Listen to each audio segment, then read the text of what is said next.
ज्ञानाञ्जनशलाकया चक्षुरुन्मिलितं येन तस्मै श्रीगुरुवे नमः।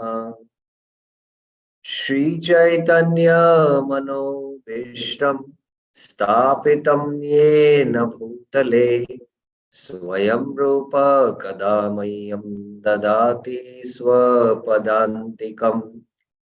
वन्देऽहं श्रीगुरो श्रीयुतपदकमलं श्रीगुरुं वैष्णवांश्च श्रीरूपं साग्रजातं सहगण रघुनाथान्वितं तं सजीवं साद्वैतं सावधूतं परिजनसहितं कृष्णचैतन्यदेवम् श्रीराधा कृष्णपादान् सहगण ललिता श्रीविशाखान्वितांश्च नमः ॐ विष्णुपादाय कृष्णप्रेष्ठाय भूतले श्रीमते भक्तिवेदान्त स्वामिन्निति नामिने।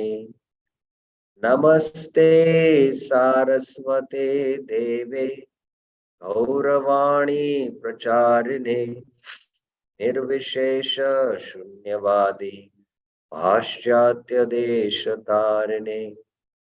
हे कृष्णा करुणा सिंधु दीनबंधु जगतपते गोपेश गोपिका कांत राधा कांत नमस्तुते। तप्त कांचन गौरांगी राधे वृंदावनेश्वरी वृषभानुसुते देवी प्रणमामि हरिप्रिये। वाञ्छाकल्पतरुभ्यश्च कृपा सिन्धुभ्येव च पतितानां पावनेभ्यो वैष्णवेभ्यो नमो नमः। जय श्री कृष्ण चैतन्य प्रभु नित्यानंद श्री अद्वैत गदाधर श्रीवासादि गौर भक्त वृंदा। हरे Krishna Krishna Krishna Hare Hare Hare Ram Ram Ram Hare Hare. Hare Krishna. So welcome to all of you for this new series of seminars called the Bhakti Tattva Vivek. The Bhakti Tattva Vivek is actually an collection of essays written by Srila Bhaktivinoda Thakur, one of the foremost Gaudiya Vaishnavas in the modern times. These are basically deliberations on Srila Rupa Goswami's definition of Uttama Bhakti. Anyabhilashita shunyam jnana karmadhyanavritam anukulena krishnano shilanam bhaktir uttama. So, Bhaktivinoda Thakur, although Rupa Goswami has defined Uttama Bhakti definition in Bhakti Rasamrita Sindhu, Jiva Goswami has given elaborate commentary on Bhakti Rasamrita Sindhu, Vishwanath Chakravarti Thakur has given commentary, but yet Bhaktivinoda Thakur felt it necessary to further deliberate on this definition of pure devotional service for two reasons. One is based on the Siddhanta given by our Siddhanta Acharya Jiva Goswami. Based on the Siddhanta given by Siddhanta Acharya Srila Jiva Goswami, and especially to cater to the Bengali audience. So in one sense, Bhakti Tattva Vivek is a work in Bengali, which is translated now in English, and we will be referring to the English version of Bhakti Tattva Vivek. So let us begin now our discussion on Bhakti Tattva Vivek. And this will be a PowerPoint discussion. We will show the PowerPoint, and every statement of Srila Bhaktivinoda Thakur we are going to study, and we are also going to discuss what Bhaktivinoda Thakur is trying to say. So let us begin our discussion.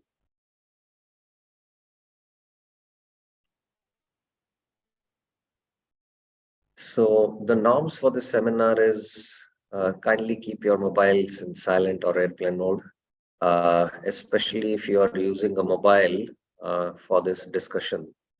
It is best if you can be on the laptop with your speakers on so that you can attentively hear. And recommended is that you can be in one place so that you can focusly hear the discussions. With the mobile going back and forth uh, can cause distraction to oneself and to others also. The class will be interactive. It's more like a discussion what we are going to have. So I will be also asking questions to the audience. The audience also can ask questions.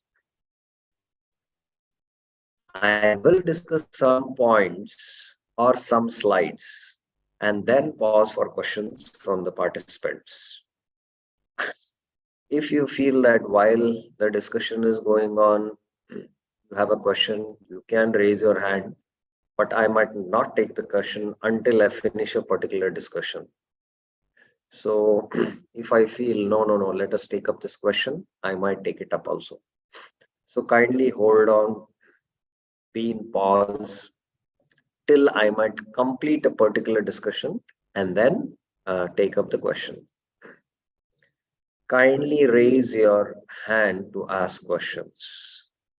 And don't use the chat box at all, except if the audio is having some trouble. Don't ask questions on the chat box. Please raise your hand and I would like to hear the question. Sometimes we might reframe the question based on what I've heard and then answer. So questions, no typing in the chat box. You have to raise your question, raise your hand and ask the questions. Another thing is the question should be related to the subject. Kindly don't ask questions out of context. So now I'm going to discuss, say, the overview of Bhakti Tattva Vivek. And after that, I might ask if you have any questions.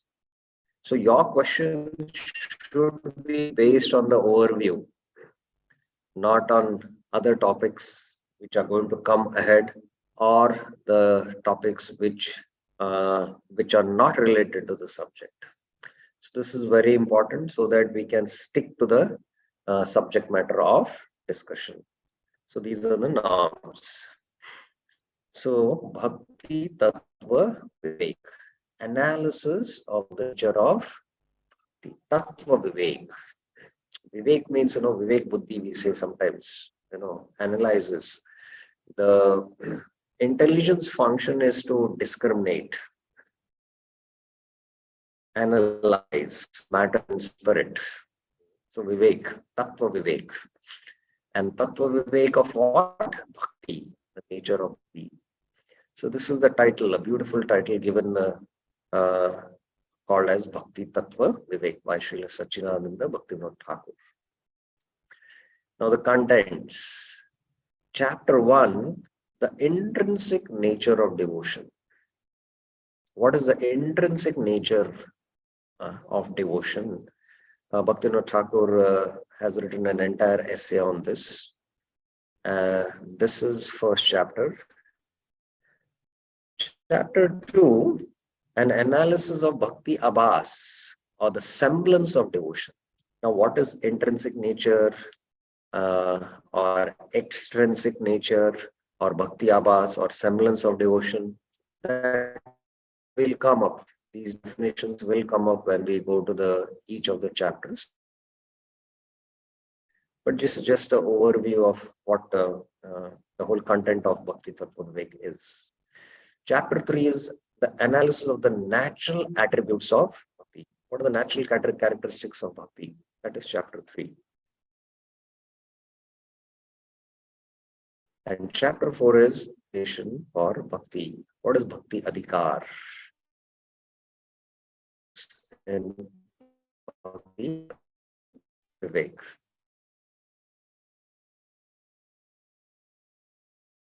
Face. Up till now, anyone has any questions, any clarifications?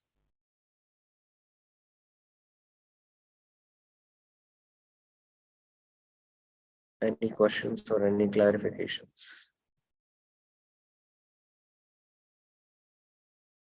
Okay, so let us now go to the preface. The preface is not given by Bhaktivinoda Thakur in his original work, but the acharyas who have translated it from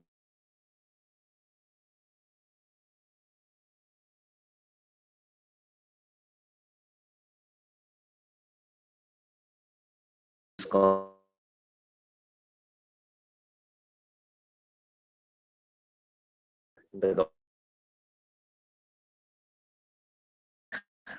points from the preface we have picked because it is essential.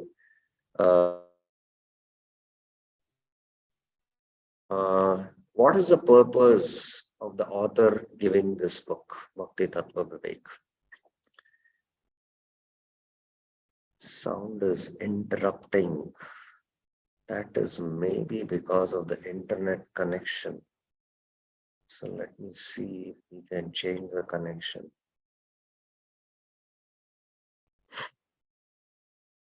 Yeah. So now I have changed the connection. Let us hope that there is no disturbance in the sound.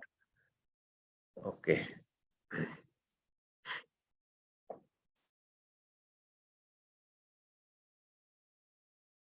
Fine. So let's go to the preface. The unlimited glories of Bhagavad Bhakti are visible in the Puranas, Shrutis, Smritis, Mahabharata and Ramayana, as well as in the literatures of famous Vaishnava acharyas. So in fact, in the Vedas, there is only glorification of Bhakti, and especially these literatures and our Vaishnava acharyas have glorified Bhagavad Bhakti. By understanding the Swarupa or constitutional nature of Shuddha Bhakti or unalloyed devotion, what we call it as Ananya Bhakti, and genuinely engaging in its practice, one can easily cross the ocean of nescience and achieve life's ultimate goal of Krishna Prema. So in the preface, it is mentioned that we have to understand what is the Swarupa or the constitutional nature of Bhakti, Shuddha Bhakti or Ananya Bhakti. And first, we need to know the nature of Shuddha Bhakti and engage in Shuddha Bhakti. And then only we can cross this ocean of nescience or Bhavasagar. And then we can attain the goal, Prayojan, that is Krishna Prema. What to speak of genuine practice of Shuddha Bhakti? Even the attainment of a slight semblance of Bhakti can award the fourfold boons of Artha, Dharma, Kama and Moksha. So Shuddha Bhakti and its practice gives us Krishna Prema. But what to speak of Shuddha Bhakti? Even Abhas, that was a term we had used, we will come to it later on. A semblance of, slight semblance of Bhakti can give what? Dharma, Artha, Kama, Moksha. That is the glory of Bhakti. Therefore, people in general become attracted towards the cultivation of Bhakti. But due to being ignorant of the true nature of Shuddha Bhakti, they usually come in contact with pretentious devotees who desire only wealth, women, and fame. And under their influence, either practice false devotion or adopt devotional sentiments, which are against the principles of pure devotion, all the while imagining them to be pure bhakti. So Bhaktivinoda Thakur wrote Bhakti Tattva Vivek because during his time, there were so many asampradayas which were claiming that they were following Mahaprabhu's bhakti movement, or they were propagating the bhakti which Mahaprabhu had come to give. But they were all apasampradayas. They were all having their own conception of what is pure devotion. So they were false devotion, or they were just devotional sentiments, which is called as sahajiya. So Bhaktivinoda Thakur felt the need that we have to elaborate the philosophy of Shuddha Bhakti. So people are ignorant and they don't know the true nature of Shuddha Bhakti. Coming under the influence of those desiring impersonal liberation, they practice a shadow or reflection of real bhakti. Shadow means chaya. Chaya bhakti it is called, or pratibimba bhakti. And we'll come to it. Bhaktivinoda Thakur is always going to define what is chaya bhakti and pratibimba bhakti. So when we come under the influence of people with these anya bilhashita, who have other desires for liberation, then we don't practice Shuddha Bhakti, we practice Chaya Bhakti or Pratibimba Bhakti and deceive themselves. Thus, they do not achieve the real fruit of Bhakti. The real fruit of Bhakti is Krishna Prem. Hence, the most merciful Bhakti Rasacharya, Srila Rupa Goswami, has explained in his book, Sri Bhakti Rasamrit Sindhu, the true nature of Shuddha Bhakti on the basis of scriptural evidence. So as we are going to study Bhakti Tattva Vivek, we will also be looking into Srila Rupa Goswami's Bhakti Rasamrit Sindhu whenever it is required. So Rupa Goswami has actually defined Uttama Bhakti. This Uttama Bhakti is what Mahaprabhu has come to give, which was never before given. So Rupa Goswami in his Bhakti Rasamrit Sindhu only defines pure devotion, Uttama Bhakti. But there are many other types of devotion. There is mixed devotion called as Karma Mishra Bhakti, Jnana Mishra Bhakti, Yoga Mishra Bhakti. But Shuddha Bhakti is quite different from this. Mishra means mixture. And Amishra or unalloyed. Unalloyed means it is pure. So Rupa Goswami is our Acharya. We are Rupanugas, and he has defined Shuddha Bhakti in Bhakti Rasamrit Sindhu. And all the Acharyas, including our Siddhanta Acharya Jiva Goswami, have followed Rupa Goswami. So sometimes, in order to understand Shuddha Bhakti, we have to understand what is Ashuddha Bhakti or Mishra Bhakti. What is impure, we need to know. And then we can also understand what is pure. So Jiva Goswami, especially in his Sandarbhas, has first discussed mixed devotion. What is mixed devotion? And then he goes on to define what is pure devotion. Similarly, His Holiness Shivram Swami Maharaj has compiled a book called as Shuddha Bhakti Chintamani. It's a very important manual for those who want to practice pure devotion. Shivram Swami in Shuddha Bhakti Chintamani also does the same thing, that first he defines what is Mishra Bhakti or mixed devotional service or Ashuddha Bhakti. And then later on he goes on to define what is Shuddha Bhakti, pure devotion. So it's very important that we understand the definition of pure devotion. And that's why Bhaktivinoda Thakur has quite elaborately deliberated on this definition of pure devotion given by Rupa Goswami in his Bhakti Tattva Vivek. Moreover, he has described the nature of. Who has described the nature of? Rupa Goswami. Rupa Goswami has described describe the nature of Chala Bhakti, pretentious devotion. Chal means, ये व्यक्ति बहुत छल है, इसमें छल है, you say ना. So what is pretentious devotion? He has described. Abhasa Bhakti, a semblance of devotion. Pratibimba Bhakti, a reflection of devotion. Karma Mishra Bhakti, devotion mixed with fruitive action. Jnana Mishra Bhakti, devotion mixed with impersonal knowledge. Aropa Siddha Bhakti, endeavors which are indirectly attributed with the quality of devotion. Please don't worry about all these terminologies, because as we study Bhakti Tattva Vivek, we will be going into each of them briefly. We will be discussing that. We thought, we know only about Bhakti or Shuddha Bhakti or Ananya Bhakti, but there are so many different types of Bhakti. Now we are wondering. Sangha Siddha Bhakti, endeavors associated with or favorable to the cultivation of devotion. So, Rupa Goswami not so much explicitly has described these nature of these other types of mixed devotion, like Chala Bhakti, Abhas Bhakti, Pratibimba Bhakti, Karma Mishra Bhakti, Jnana Mishra Bhakti, Aropa Siddha Bhakti, Sangha Siddha Bhakti.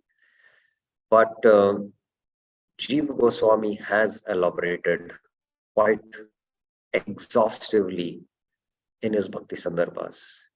In fact, Bhakti Tattva Vivek is more based on Jiva Goswami's Bhakti Sandarbha and Rupa Goswami's Bhakti Rasamrit Sindhu. So we will be looking into this. For now, you need not worry what are these all different types of mixed devotions, the categories here. In the realm of devotion, the Bhakti Rasamrit Sindhu is unanimously accepted as the most authoritative literature, but it was composed in Sanskrit language. So, the topmost scripture for Gaudiya Vaishnavas is Bhakti Rasamrit Sindhu and Chaitanya Charitamrit. And even in the Chaitanya Charitamrit, there is Rup Shiksha and Sanatan Shiksha, where pure devotion is defined. And based on the teachings of Lord Chaitanya to Rupa Goswami compiled the Bhakti Rasamrit Sindhu. So Bhakti Rasamrit Sindhu and Chaitanya Charitamrit are the topmost scriptures for Gaudiya Vaishnavas. But Bhakti Rasamrit Sindhu is composed in Sanskrit language. So for the benefit of people in general, in his Bhakti Tattva Vivek, Srila Bhaktivinoda Thakur has presented the grave and deep conceptions of Bhakti Rasamrit Sindhu in the Bengali language in a straightforward and easily understandable manner. So that Bhakti Rasamrit Sindhu, which is in Sanskrit, and even Jiva Goswami's Bhakti Sandarbha, which is in Sanskrit, has been given for the people in general in Bengali. And now we are referring to the Bengali translation in English, Bhakti Tattva Vivek. Srila Bhaktivinoda Thakur is an intimate eternal associate of the savior of the masses in the age of Kali, Sachinandana Sri Chaitanya Mahaprabhu.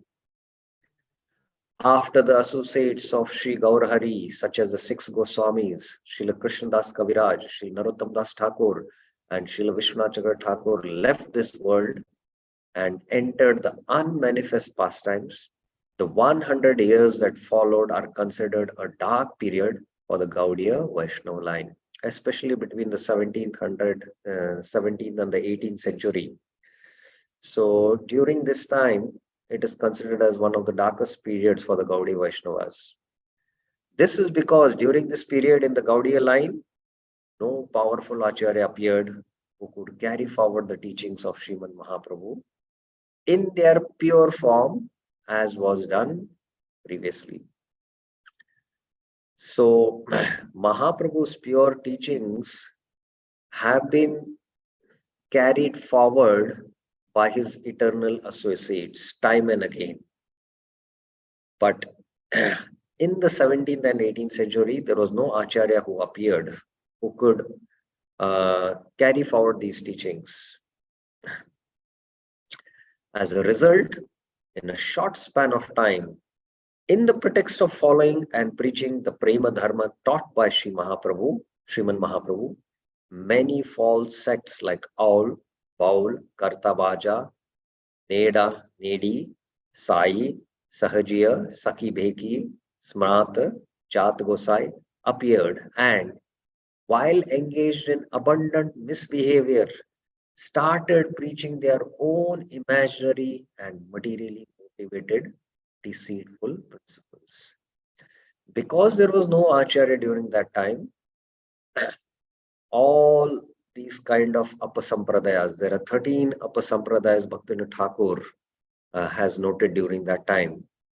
And they claim to be followers of Mahaprabhu and preaching the principles of bhakti, what Mahaprabhu has given, but they were all having different motivations.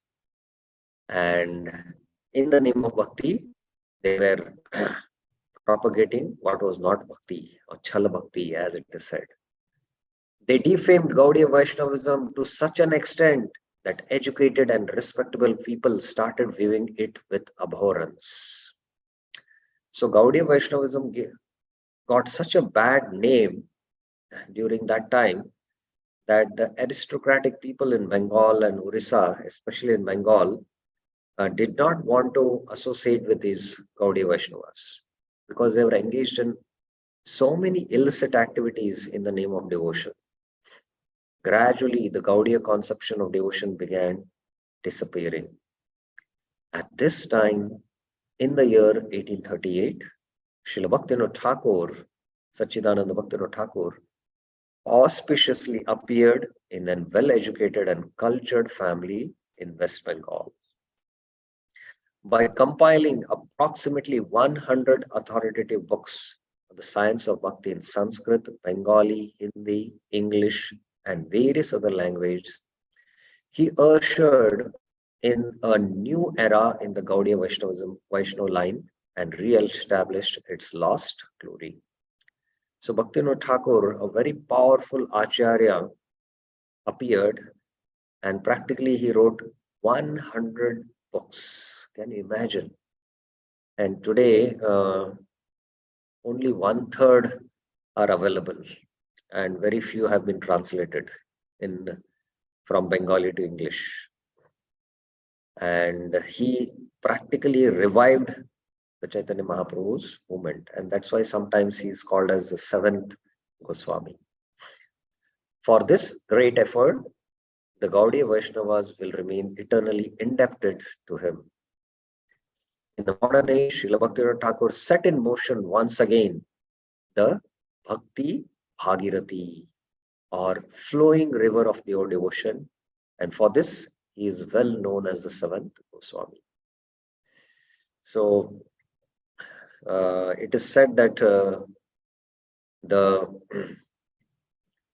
river of pure devotion, which was revived by Bhaktivinoda Thakur, is ever going to flow, and it has been flowing from Bhaktivinoda Thakur to Bhaktisiddhanta Saraswati Thakur, and then ISKCON founder Acharya A.C. Bhaktivedanta Swami Srila Prabhupada.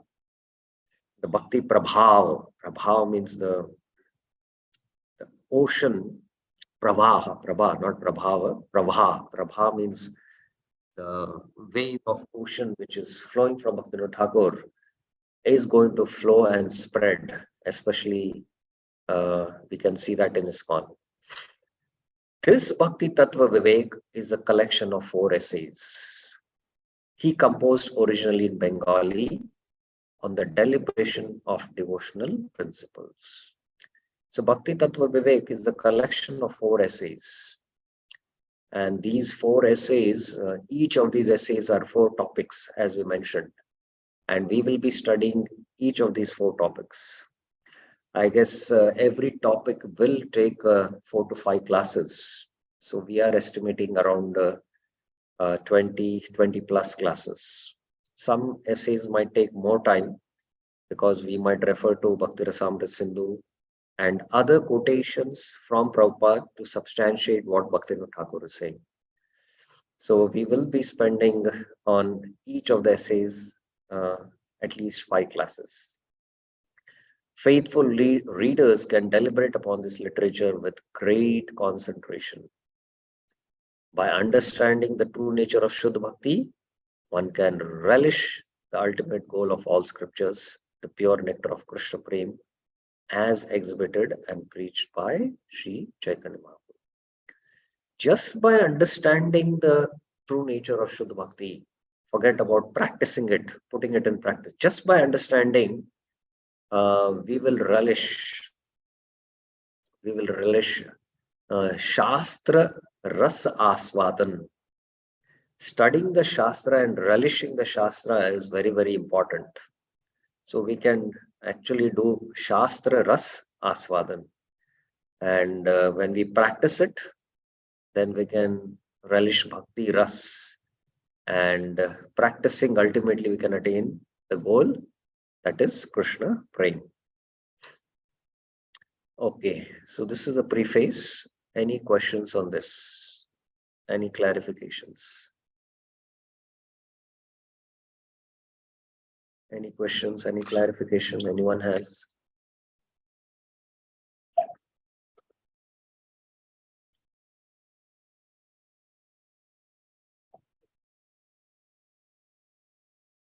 Okay. One, anyone else?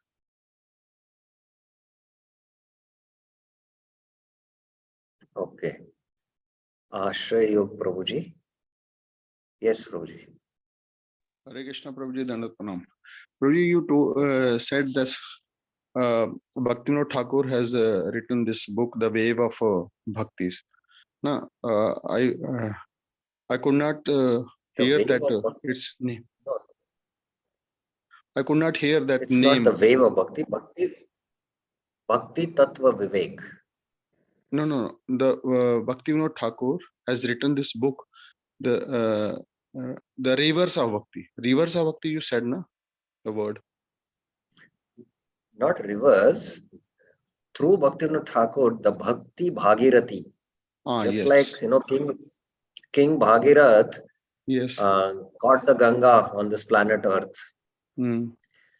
So similarly, the Bhakti Bhagirathi or the Bhakti Prabhaha was re-indentated by Bhaktivinoda Thakur by writing various literatures on pure devotion. That was the point. It also contains the Bhakti Rasamrita Sindhu as Rupa Goswami has given. It's a similar or it's a different, or the basic principle is, the contents are the same. Srila Rupa Goswami has defined Uttama Bhakti in Bhakti Rasamrita Sindhu. Yes, and Jiva Goswami, Vishwanath Chakra Thakur, Prabhupada have given explanation, or they have given elaborate commentary to define or to explain what is Uttama Bhakti. In Bhakti Tattva Vivek, Bhaktivinoda Thakur has further deliberated on this definition of pure devotion quite exhaustively so that we can understand what exactly is Uttama Bhakti or pure devotion. It is more deliberation on Rupa Goswami's Bhakti Rasamrita Sindhu. Just on this one verse, Anya Bilashita Shunyam Jnana Karmadya Navritam Anukulena Krishnanu Shilanam Bhakti Uttamam. So we are all practicing Bhakti since so many years, but we need to know what is the definition of Uttama Bhakti Rupa Goswami has given. And are we practicing? So we don't know the definition of pure devotion, then how will we know that whether we are practicing pure devotion? So that's why it is very important, and that's why we are discussing this Bhakti Tattva Vivek. Is it clear, Prabhuji? Yes, Prabhuji. Is it possible for us who don't know the about pure bhakti, and can we understand this properly? We can try to understand, although we are here. Well, if you don't understand what is pure devotion definition only, then how will you practice pure devotion, or what Yes. devotion you'll practice then? In the name Yes. of devotion, you'll practice something else, and Hmm. you'll think that is devotion. So basically, the fundamentals are there in the Bhagavad Gita. If we don't study the Bhagavad Gita, you will not understand who is Krishna. Yes. And if you don't understand who is Krishna, then how will you establish relationship with Krishna by practicing bhakti? So these principles are there not only in Bhakti Rasamrita Sindhu, it is there in Bhagavad Gita. So we will be referring to Bhagavad Gita also time and again. So it is important that uh, bhakti shastras which are given,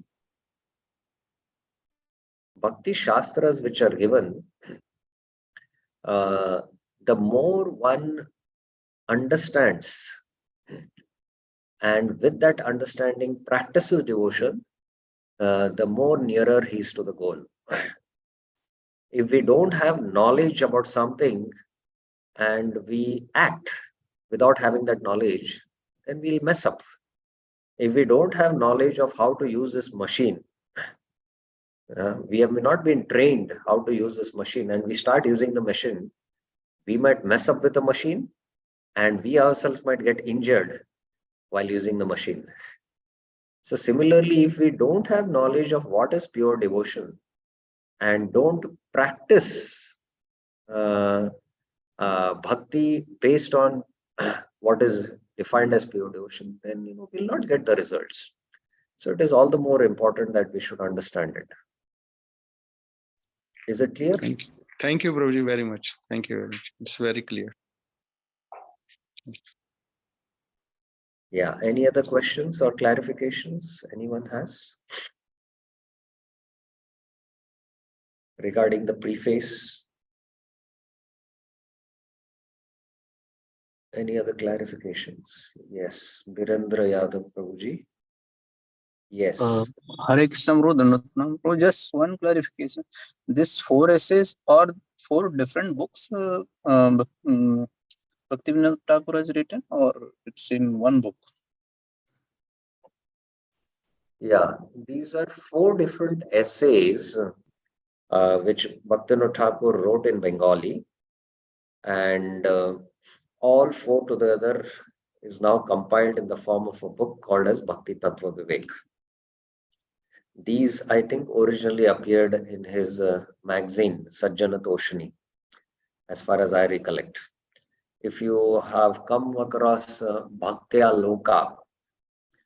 Loka is 12 essays which Bhaktivinoda Thakur wrote on 6 items favorable for pure devotion, based on nectar of instruction, verse 2 and 3. Atyahara prayasasya prajalpo niyamagra janasangascha laulyam cha shadbir bhaktir vinashati. The 6 things that destroy devotion, pure devotion, are atyahar. So Bhaktivinoda Thakur wrote an article called as Atyahar, then Prayas, Prajalpa, Niyamagra, Janasanga, and Laulya, 6. Then what are the 6 favorable items for pure devotion? Utsaha, Nishchay, Dhairya, Tat Tat Karma Pravatnan. So he wrote 6 articles. So these 12 articles appeared in the Sajjana Toshini magazine. And later on, all these 12 essays were put together in the form of a book called as Bhaktya Loka, which is available now. Similarly, these 4 essays on this topic of pure devotions itself was written by Bhaktivinoda Thakur, and it is now in the form of Bhakti Tattva Vivek. Is it clear? Yes, bro. Thank you, bro. Thank you very much. Yeah. Any other questions? Okay. So let us now begin with the chapter 1.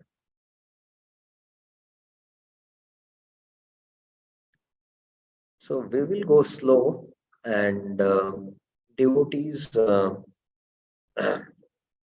please don't hesitate if you don't understand something. You can raise your hand, you can ask, and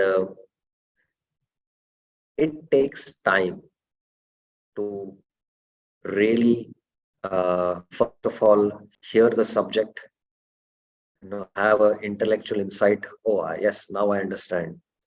So when you hear and meditate upon the subject for a certain time, and then you reread, or you study and further ask questions, then you get more clearer and clearer understanding of the topic.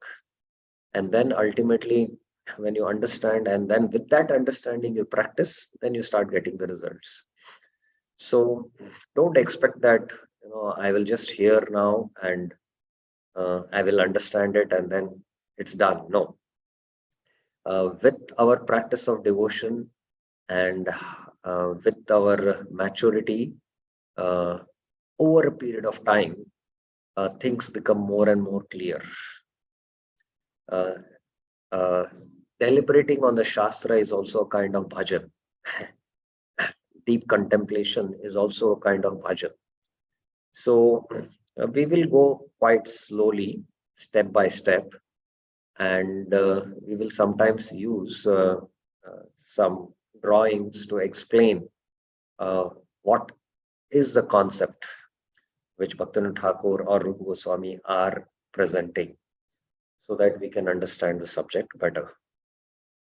Okay, so let us go now to chapter 1. We will just begin today chapter 1 and further discuss it more in detail tomorrow's class also. Bhakti Tattva Vivek, analysis of the nature of Bhakti, Sachidananda Bhaktivinoda Thakur, chapter 1, the intrinsic nature of devotion. This is first chapter. We will come to intrinsic nature. So this is the Mangalacharan, which is his own composition in Bengali, which he has written before beginning this book. So let us recite the Mangalacharan. Yugapad rajate yasmin bhedha bheda vichitrata vandetam Krishna chaitanyam panchatattvamittam swataha pranamya gaurachandrasya sevakan shuddha vaishnavan bhakti tattva vivekakhyam shastram vakshyami yatnatah vishva vaishnavadasyasya shudrasya akinchanasya me etasmin utyamehi ekam bhalam bhagavati shama. It's a very beautiful poetic invocation in the Mangalacharan. I offer pranam unto Sri Krishna Chaitanya. Vande tam Krishna Chaitanyam. So the Vastu Nirdesh, we know in the Mangalacharan, say Mangalacharan, Trivida Prakar, Kaviraj Goswami in the Chaitanya Charitamrita. Vastu Nirdesh, Ashirvad, and Namaskar. Vastu Nirdesh is what is the object of worship within this book. What is the object? The object of worship here is Chaitanya Mahaprabhu, who has propagated pure devotion. And then Namaskar, offering obeisances. And then Ashirvad, what is the benediction which is offered to the readers. So these are three aspects of Mangalacharan. And we can see all these three aspects here. So the Vastu Nirdesh is very clear. It is Sri Chaitanya Mahaprabhu. I offer pranam unto Sri Chaitanya Mahaprabhu. Vande tam Krishna Chaitanyam, who is naturally manifest with the Pancha Tattva. Yugapad rajate Pancha Tattvanvita Swataha. Is appeared along with the Pancha Tattva. In whom the contrasting qualities of unity and distinction simultaneously exist. Yasmin Bheda Bheda Chitrata. So Mahaprabhu propagated the Achinta Bheda Bheda Tattva, simultaneously one and different. So in whom, these qualities are there. After offering pranam unto the servants of Sri Gaurachandra, pranamya Gaurachandrasya sevakan. So now he's doing offering respectful obeisances to the Pancha Tattva who have manifested along with Mahaprabhu, and then now to the servants of Gaurachandra, who are all pure Vaishnavas, Shuddha Vaishnavan, I undertake with utmost Yatnata Shastra Bakshami. I undertake writing the Shastra with great care, Yatnata, the writing of this book known as Bhakti Tattva Vivek. Bhakti Tattva Viveka Khyam. The book known as Bhakti Tattva Vivek. Being an insignificant and destitute servant, Shudrasya Kinchanasya me, of all the Vaishnavas in the world, Vishwa Vaishnava Das. I am the what? I am the servant of all the Vaishnavas in this world. So that is the humility of Bhaktivinoda Thakur. In this endeavor of mine, etasmin udyame, he, endeavor is udyame, I appeal for their divine forgiveness, Shama, for that is my only strength, Palam Bhagavati. So here Bhaktivinoda Thakur is offering not only his respectful obeisances to Namaskar to all the servants of Gaurachandra, who are all pure Vaishnavas, but he is offering he's expressing his humility to all the Vaishnavas, Vishwa Vaishnava Das. I'm the servant of all the Vaishnavas. And I'm endeavoring to write this book, Bhakti Tattva Vivek, based on their strength. And please forgive me for my audacity to write such an exalted book. But your strength is my strength. That's what he's saying. So very beautiful, Mangalacharan is here in these three shlokas. So I'll just recite once again the Mangalacharan.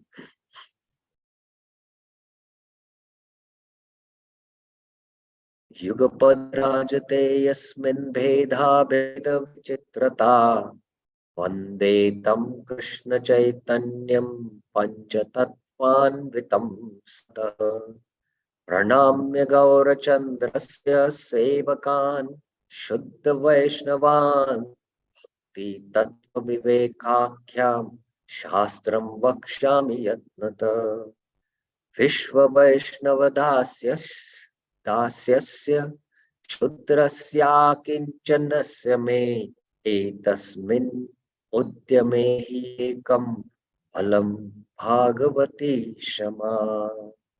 So please do try to recite this verse.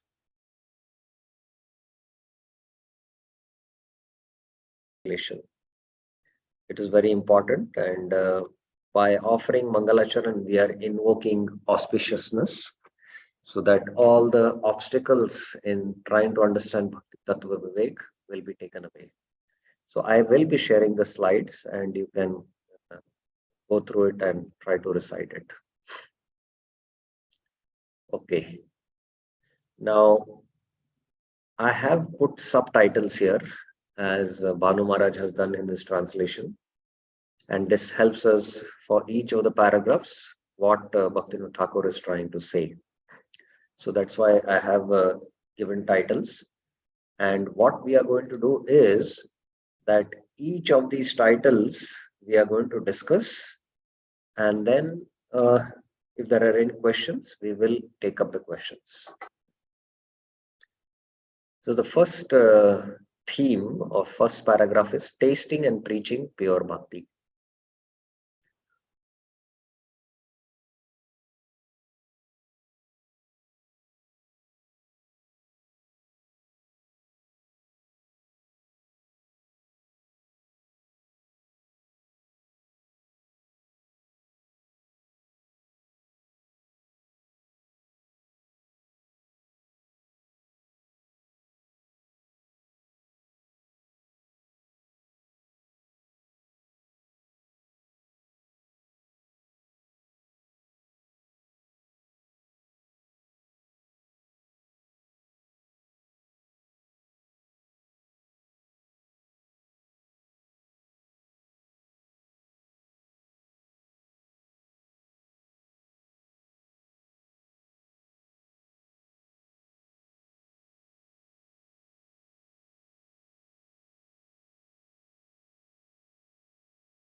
Krishna.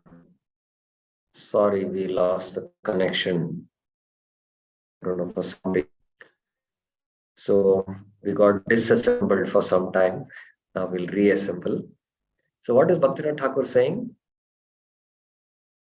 Intimate Vaishnavas. So very affectionately he is addressing us. The aim of this assembly of Vaishnavas is tasting and preaching. So it is tasting and preaching pure devotion. That is the aim. So as long as one doesn't taste pure devotion, he cannot preach about pure devotion also. And when can one taste pure devotion? When he knows what is pure devotion. He has to first understand the definition of pure devotion. So this is the aim of this assembly also here. Therefore, first I should discuss the nature of pure bhakti. By that pure discussion, two results occur. So he is going to discuss pure bhakti, and there are two results which will happen by this pure discussion. First, the nature of bhakti will dispel our ignorance concerning the topic and thus make our human life successful by allowing us to relish the nectar derived from being in its pure form. So, first result is, first we need to know the true nature of Shuddha Bhakti. Once we know it's there, then Agyan is destroyed about Bhakti, pure Bhakti. And then we'll relish nectar, engaging in that Shuddha Bhakti. Secondly, us to protect ourselves from polluted and mixed conceptions which currently exist in the name of Shuddha Bhakti. So both the positive and negative will know what is mixed devotion or Mishra Bhakti or polluted devotion, Chala Bhakti, and what is Shuddha Bhakti. So these are the two results which come by understanding the nature of pure bhakti. By the appearance of pure bhakti, one will be protected from these false philosophies. So the false philosophies which are propagated in the name of bhakti, one will be protected. Just like, especially here in South India, Mysore Pak. I don't know whether devotees in North India know, but in South India, Mysore Pak is a very famous sweet. And if it is prepared in ghee, it has a very peculiar taste, wonderful taste, pure Mysore Pak. But if one has not tasted the true Mysore Pak, which is cooked with pure ingredients and pure ghee, and he tastes Mysore Pak, which is cooked in inferior ingredients and cooked in oil, and he tastes that, it also tastes good, but he might think, oh, this is actually the taste of Mysore Pak. So as long as he has not tasted pure Mysore Pak cooked in pure ghee, he will never know what is impure Mysore Pak or that which is made of or in oil. So that is why once one knows what is pure bhakti, then he can easily identify what is mixed or impure bhakti. So that's why Bhaktivinoda Thakur is going to discuss the nature of pure bhakti. So regarding this, anyone has any questions? Any questions, any clarifications? Up till now? Parampara Prabhuji is there. Okay. I'll also ask one question before you all audience, but let us first take Parampara Prabhu's question. Yes, Parampara Prabhu. One second, I'll unmute you. Yes, Prabhuji. Hare Krishna, Prabhuji, Dandavat Pranam. Prabhuji, how we come to know we are doing, we are practicing Shuddha Bhakti or mixed Bhakti? How we come to know, Prabhu? So the question is, how do we know that we are practicing pure bhakti or impure bhakti? Firstly, to know whether we are practicing pure devotion, we'll have to first understand what is pure devotion. That is what Rupa Goswami is doing in Bhakti Rasamrita Sindhu, and Bhaktivinoda Thakur is going to do it in Bhakti Tattva Viveka. So the more we have a clear understanding of what exactly constitutes pure devotion, and when that understanding becomes clear, then we can introspect ourselves that, am I practicing this pure devotion? So if I'm not practicing pure devotion, then I will come to the standard of, oh, this is what is pure devotion. So I'm not practicing pure. So let me go to this step where I can practice pure devotion. Just like I was explaining the example of that pure Mysore pak. You might have a Mysore pak, which is not made of pure ingredients and pure ghee. But when you taste the Mysore pak, you might think, oh, this is pure, because you have tasted always the one which is mixed or which is impure. But now, how do we know that this is the highest? I'll have to go and analyze. Go to the kitchen and find out what are the ingredients used. And then find out what is the kind of ghee which is used or oil which is used. Oh, this is cooked in oil. And that's why this is tasting. And somebody then gives you pure Mysore pak, which is made in pure ghee, and you taste that. Wow, what a nectar it is. So similarly, when you start practicing pure devotion, you will relish nectar. And then nobody else need to tell you that, you are practicing pure devotion, because you're already relishing nectar. And when you relish nectar, you would like to share that nectar. So like that, Bhaktivinoda Thakur, we will go into the definition of pure devotion very soon in the coming classes. Till then, hold on. It is going to come up. So then we will understand, oh, this is the standard of pure devotion. Now, whether I fit in this standard. If I don't fit in, then what will make me fit in that definition? Then I'll understand, and then I will try to get that qualification to fit into that pure devotion. I hope it is clear, Prabhuji.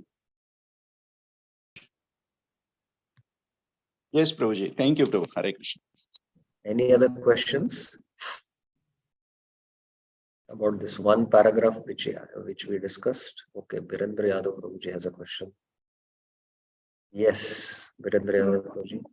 Prabhu, there was a mention of reference to false philosophies.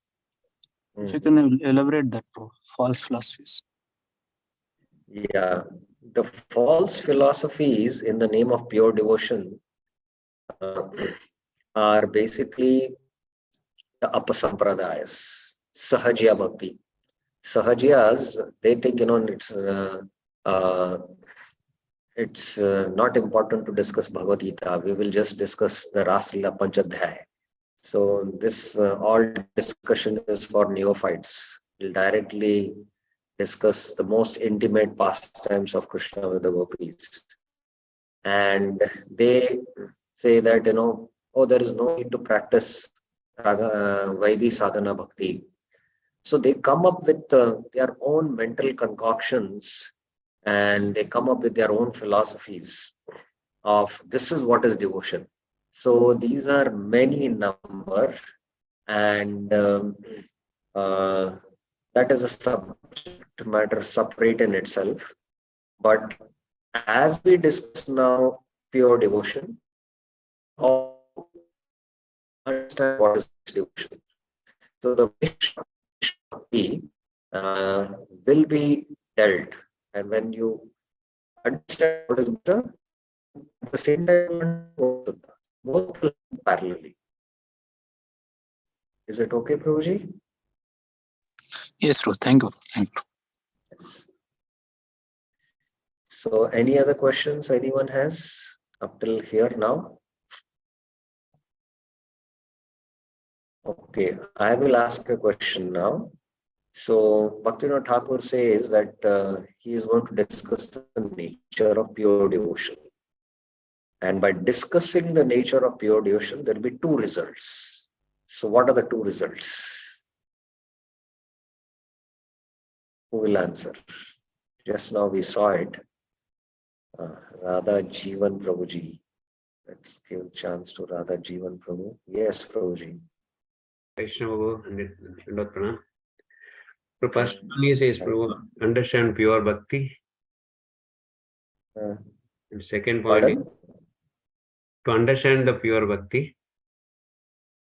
No.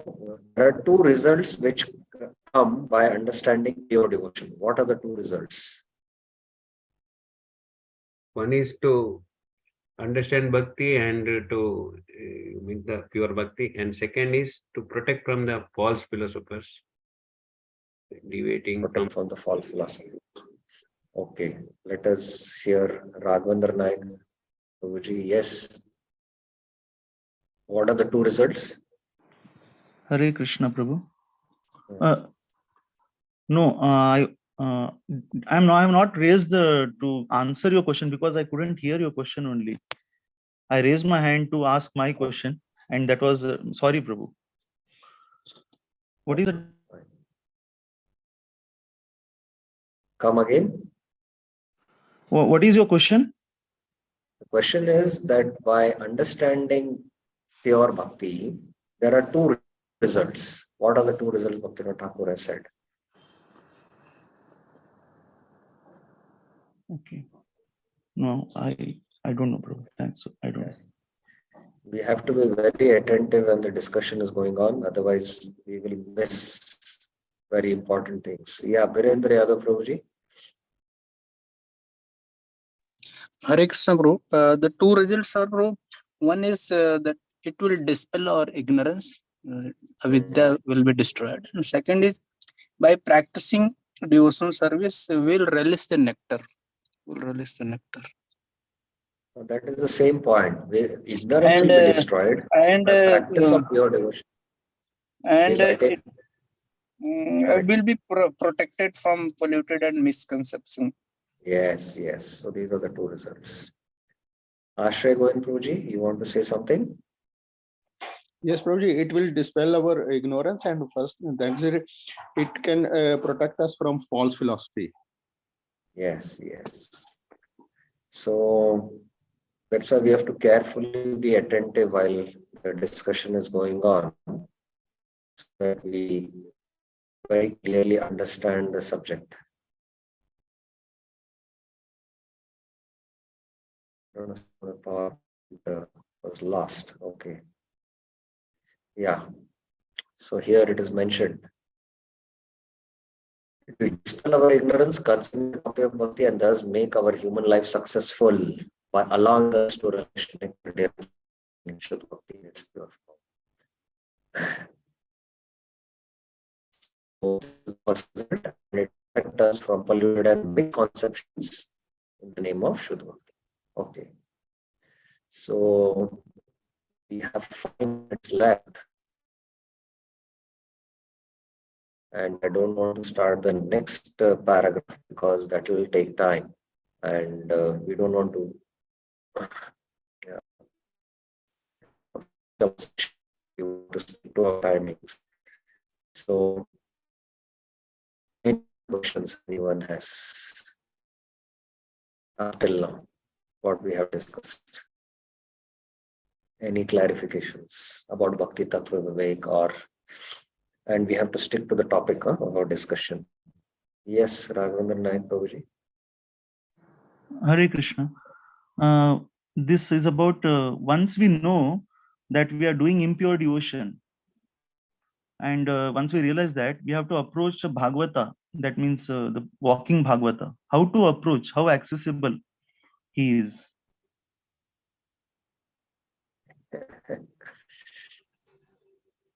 You see, we have a conception of, that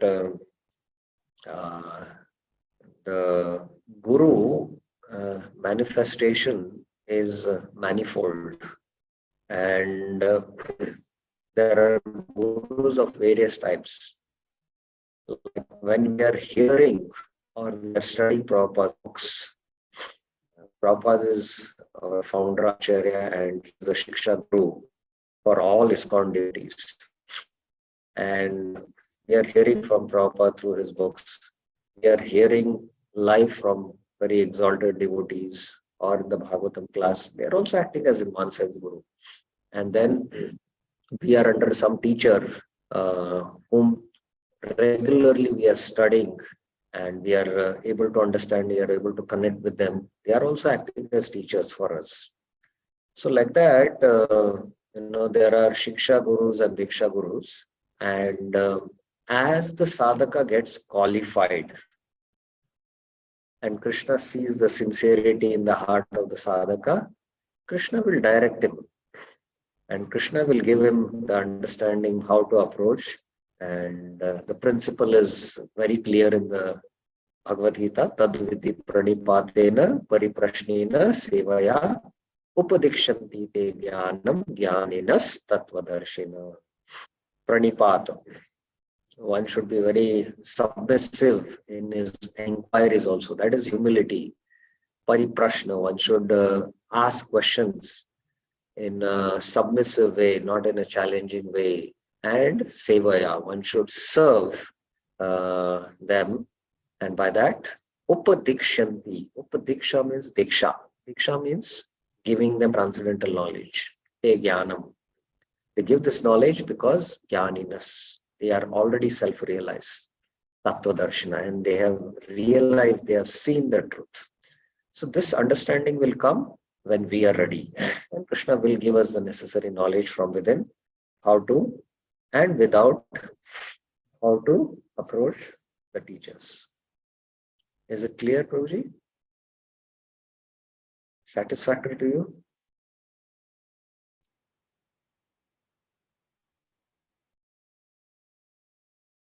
Yes, Prabhuji. Very good. Yeah, it is satisfying. Theoretically, yes. But practically, menial service is the only path to understand with humility, right? Menial service. And not every devotee gets a chance to do menial service. Every devotee can get a chance in every moment of his life to do any simple menial service. Nobody can say that will not get a chance. Okay. Okay, any other questions? Okay, fine. So I'll just summarize what we discussed today.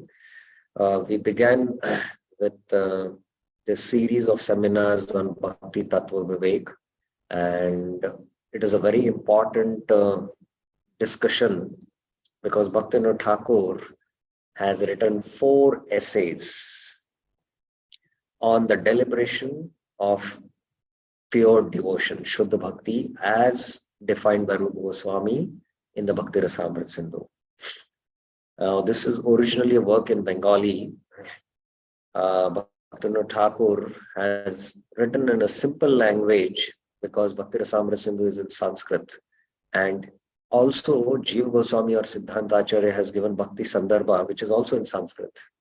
So based on the teachings of these two Acharyas, Bhaktivinoda Thakur has presented in a very simple language the deliberations on pure devotion in the form of these 4 essays covering 4 different topics: the intrinsic nature of devotion, the semblance of devotion, and the attributes of pure devotion or the characteristics of pure devotion, and the qualifications to practice pure devotion. So in the preface, we saw the importance of studying Bhakti Tattva Vivek. How in the Guru Shishya Parampara, all the pure devotees, pure acharyas, the eternal associates of Mahaprabhu were propagating pure devotion. But in the 17th and 18th century, there was no acharya, and that's why there was a dark period. And many apasampradayas sprang up, started propagating devotion in the name of pure devotion. So Bhaktivinoda Thakur, a great acharya, composed some 100 works on the science of pure devotion and re-established Mahaprabhu's teachings. And again, the Bhakti Bhagirathi started flowing. And this has been now flowing through Bhaktisiddhanta Thakur and his founder Acharya, Srila Prabhupada. We began with the first topic, that is the intrinsic nature of pure devotion. What is the intrinsic nature? Inherent nature, we can say. Innate nature. And our format of presentation is that each paragraph has a title and we'll be discussing each paragraph. So tasting and preaching pure bhakti. So Bhaktivinoda Thakur says that by understanding the pure nature, we get two results. One is our ignorance about pure devotion will be destroyed. And by engaging in it, we can taste nectar. And then there are false philosophies and false conceptions, all that cannot harm us. So these are the two results. Further, what Bhaktivinoda Thakur has to say, that we will see the coming class tomorrow. So we will stop now here. Srila Bhaktivinoda Thakur ki Jai, Srila Prabhupada ki